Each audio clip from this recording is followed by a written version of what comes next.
রফিক অনেক রাত করে মাছ নিয়ে বাড়ি ফিরছিল। সে যে গাছের নিচ দিয়ে যাচ্ছিল সেই গাছে দুই ডাইনি বাস করত।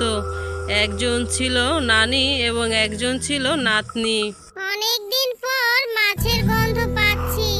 ওই তো দেখা যাচ্ছে একটা লোক মাছ নিয়ে যাচ্ছে। নানিও তো নেই, আমি কি করি? আমি যাই দেখি তো ওর কাছ থেকে মাছ রাখতে পারি কিনা, তাহলে খুব মজা করে খাওয়া যাবে। ওরে বাবা রে বাবা, যেই ভয়টাই পেয়েছিলাম এখন দেখি সেটাই হলো। এক ডাইনি চলে আসলো। আপনি দয়া করে আমাকে মাছটা দিবেন, আমি অনেকদিন মাছ খাই না। মাছটা দিলে আমরা নানি নাতনিতে খুব মজা করে খেতাম।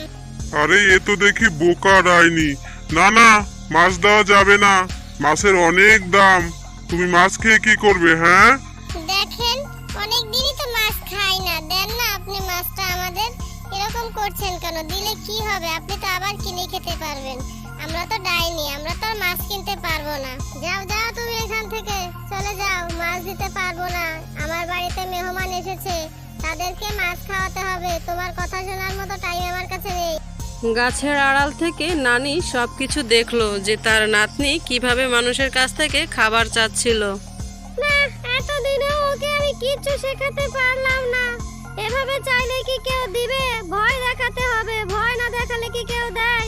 আমাকেই কিছু একটা করতে হবে, যাই দেখি। এসেছে আর একজন। তুই কি বলবি বল? তোদের কথা শোনার আর আমার সময় নেই, খুব তাড়াতাড়ি আমাকে বাড়ি ফিরতে হবে।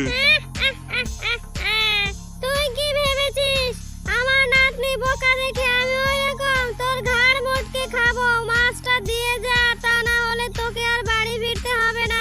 ওরে বাবা রে বাবা, তোমরা আমাকে মাফ করে দাও। আমি তো ভেবেছিলাম তুমি ওই রকম। আমার বড় ভুল হয়ে গেছে। এই নাও, এই মাছ তোমরাই খাও।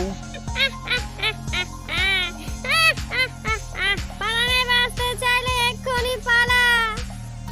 এই কথা শুনে রফিক আর এক মিনিটও দেরি করলো না, সেখান থেকে তড়িঘড়ি করে পালিয়ে গেল।